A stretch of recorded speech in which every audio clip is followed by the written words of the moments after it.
Anyone noticing this, or does it feel like all companies are just pushing their limits? They are just trying to see how far will you pay for their service, their product. You know, restaurants, I don't know how we got to this point, but like an average drink now is around $20 at a restaurant. And you go look at any bottle at the grocery store, you know that bottle is, let's just say $40. We're paying for like one shot in that drink that we buy at a restaurant. People do not want to play the game anymore. The rat race, the greed, companies gouging you for everything they can. It's becoming all too obvious that living this life is a scam. Let's talk about that very subject in today's video. Also, if you find yourself coming back to the channel and watching more content, hit that subscribe button. It really would help the channel out. And with that being said, let's dive into it today. So many people only know going to work, saving for retirement, buying groceries, watching Netflix, sitting at home. And when you tell people your travel plans, they're like, what? You're just gonna quit your job and leave? Yes. Well, aren't you worried about job security? And no. You think I'm worried about what is gonna happen to me at 65 when I'm ready to retire? I just don't think that way. I don't have those buttons. I don't have that brain. I don't have that calibration. I don't understand it. I don't understand wanting to stay in the same place forever. Like if you have kids, yeah, sure. I don't have kids though. I'm not trying to do the same job my whole life. I'm not trying to enter the same building and park in the same parking spot and see the same things every day my entire life. It blows my freaking brains. Like, it's not my job to understand other people. Everyone has their role, their path. We're all living to the best of our ability, being ourselves to the best of our ability. And I'm not judging anyone. If that works for you and that makes you genuinely happy, fuck yeah. Fuck yeah. But for me, fuck no, that does not make me happy. And it's just so funny to notice how people have a hard time understanding me when I have such a hard time understanding them. It's like I'm a zebra, they're a giraffe. Like we're just living different. I've got a different perspective, they've got a different perspective. It is just interesting. I will say, if you don't have kids or you don't plan on having kids, yeah, living your life and traveling and seeing the world is probably the best thing you could honestly do with your life, especially if you are, done with the rat race and just being in this scam of a life. Anyone noticing this, or does it feel like all companies are just pushing their limits? They are just trying to see how far will you pay for their service, their product. You know, restaurants, I don't know how we got to this point, but like an average drink now is around $20 at a restaurant. And you go look at any bottle at the grocery store, you know that bottle is, let's just say $40. We're paying for like one shot in that drink that we buy at a restaurant, $30. $20. Then we have subscriptions that are always raising their prices. And then the second that you want to quit, they're like, hey, hold on a second. Here's 2 months free on us. So then for me, it sounds like, okay, I've been paying more. So then they can give me this 2-month free offer when I try to leave. And then you have food like Lay's, which tried charging around $7, $8 for a bag of chips. And they realize, oh, you know what? People aren't paying this anymore. And how many times is this going to happen where it's just like all these companies are just going to continue raising prices until we say, yeah, we're good on that. Yeah, and then if you look at the subscription services, especially the streaming ones, I think Disney Plus, they raised their prices 5 years in a row, went from like $7 to $20.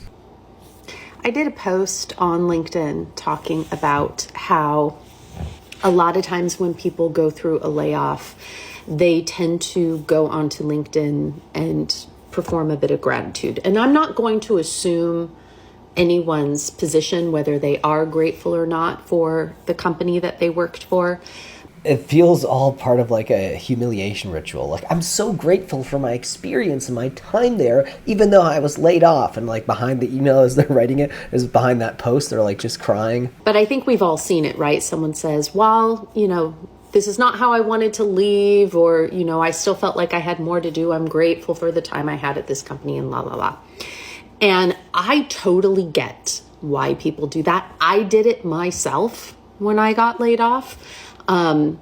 You are now on the job market. You want to ensure that you are signaling that you're no longer working at the place that you were working at, but that you are not bitter and you are not vengeful and you are professional and you are someone that people want to work with. And like I said, it could be very true for some people. A lot of people, I think it's not quite as true, but they feel like it's something that they need to do. Oh, it's very performative. In order to not look bad in the eyes of anyone in their network who might refer them in, or any recruiters or anything like that. And so it's an understandable thing. Sometimes it's a bit of a fawn response because layoffs are incredibly traumatic. But I posted this and somebody commented and said, I did that, but something to keep in mind is to consider that in order to get my severance, and a lot of people deal with this, I had to sign something saying that I would not disparage the company or speak poorly of them. And so I felt compelled to do this.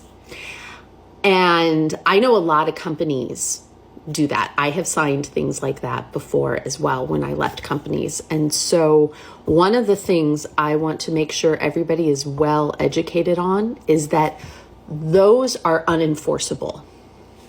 So the National Board of Labor Relations, literally just this month, very explicitly stated that those kinds of clauses are not only unenforceable, but they are not legal. You cannot give someone severance based on whether or not they will talk shit about you. You cannot do that, because what it does is it violates a worker's rights to talk about their own experience. Layoffs are considered a matter of public information and a matter of public discourse. And if you have your employees sign something saying, I'm accepting the severance, and in accepting this severance, accepting this layoff, I will not disparage my company. Those are not legal. Those are not legally binding. They cannot be enforced. A lot of times what corporations do, and this is like across the board, this isn't just in relation to your employment or your layoff. This is in relation to a lot of things. Big companies will rely on your inability to understand your own rights, and then they will use fear to kind of control you and keep you in line. So that is a bit of a fear tactic, because they're trying to preserve their own reputation, and they know if you don't know that you have rights around this to speak however you want, you don't know that you have that right, then if they put this language in that's kind of scary and kind of immediate about like, we will take legal action against you if we find that you're disparaging the company, that will keep you quiet. That will shut you up. And that will not only keep you from not disparaging them, but just not talking about them entirely, right? Because you start to think, if anything can be construed as negative and then they take legal action against me, I'm in trouble. So I'm just going to keep my mouth shut. This kind of stuff happens all the time. Now, if you were to go on to social media and completely trash your former employer, there is still a risk at that, right? If a recruiter sees it and they're like, they seem really bitter, they seem really angry, I don't want my company working with someone like that, it can still affect your ability to get a job. But the important thing to remember is that there is no legal standing that these companies can have to enforce that kind of behavior. Those are fear tactics. Those are about the company's reputation more than anything. And legally, they cannot hold those things over your head. So this is just a little bit of information in case you've encountered one of these clauses in a severance package, in any kind of departure that you've had from a company. They're going to put them in there. They're not legally enforceable. And I really advise everyone to dig in deep to what your rights are as a worker, as an employee, because you have a lot more rights than you might think you do.